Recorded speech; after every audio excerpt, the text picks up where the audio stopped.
เอามื้อนี้ทีมงานพานเนาะก็ถือว่าได้รับการสนับสนุนจากน้องสาวเพชรดาวรเนาะเพิ่นว่าจักเพิ่นเอาหยังมาให้เราเนาะ กินกล้วยลิบว่าซอยมะกล้วยสุกินเนาะเพิ่นว่าจักมันหยังก็บ่ฮู้เอ้าในพานบุญเรืองเพิ่นเอามาแล้วมันหยังเนาะในพานบุญเรืองมานี่เนาะ เคยเห็นแต่เจอจ้าเป็นต้นเนี่ยเป็นตัวตอนเป็นเนี่ย เอ้าให้ในพานบุญเรืองแนะนำเบิ่งแม่นหยังนี่น่ะกินเท่าใดเนี่ยน่ะ จังว่านี่ครับก็ยังบ่ฮู้ชื่อมันซำเลย ประมาณแต่กระเบี้ย โอ้ย จะเป็นเลิศขี้โยนมัน เอ้าแต่ว่ามื้อนี้นี่มีทางแขกรับเชิญทางสหายจุลิญญาก็เข้าร่วมพิเศษแม่นน้องนางสาวเพชรดาวรเพิ่นเนาะเพิ่นว่าเพชรดาวรเครื่องแห้งครบวงจรเนาะเพิ่นสนับสนุนเพจในพานมื้อนี้จักไม่จังเอาหยังมาให้กินกันว่าบ่ฮู้เนาะถ้าติดตามนํกันซะก่อน เมนูนี้ถือว่าผมบ่ฮู้ว่าเมนูอีหยังเนาะอันนี้เนาะถือว่ายังบ่เคยได้กินที่เทื่อเลยอันนี้นี่นะเมนูนี่นะของแท้ อ้าวสบายดี FC ทั้งหลายเนาะมื้อนี้เนื่องในโอกาสดีเนาะทางน้องสาวลาของเฮามาสนับสนุนทีมงานของพวกเฮาเนาะมีหลายสิ่งหลายอย่างแต่บ่ฮู้ว่าเมนูหยังนี่นะมีแต่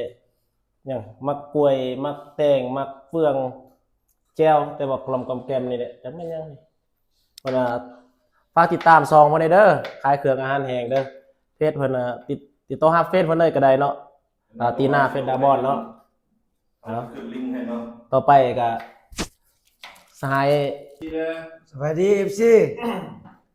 มาเด้อมากินข้าวหอบเลิกฮู้ว่าเมนูหยังน้องสาวตีน่าเพิ่นเอามาสู่กินบ่ซั่น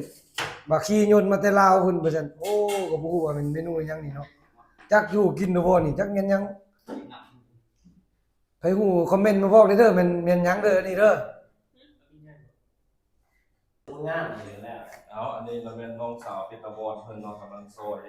ชื่อในพาน เขาเอิ้นหยังอันนี้นะ ไอ้อย่างก็บุญอย่างก็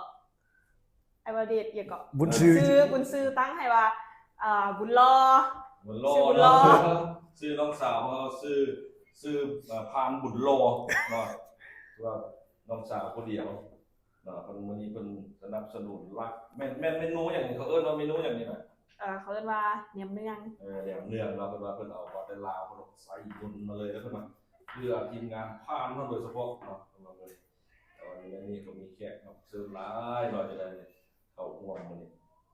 ขอบใจน้องสาวเพชรดาวรเครื่องแห้งครบวงจรทั่วฮานอยเพิ่นว่ารับได้เนาะเพิ่นว่ามีหยังสั่งมาได้เป็นลูกชิ้นงัวลูกชิ้นฮอนดอกแดงเนาะเพิ่นว่าเพิ่นเอามาแต่ลาวโดยตรงเนาะสนใจทักทายหาเพชรดาวรเครื่องแห้งครบวงจร อืม น้อยเขาได้ง่ายๆมั้ย อืม กล้องไหม อืมอืมอืม โอ้ยกระเทียมเอากระเทียม เคยกินแต่อาหารแบบนี้นะ เปิดเป็นเสือกับตัว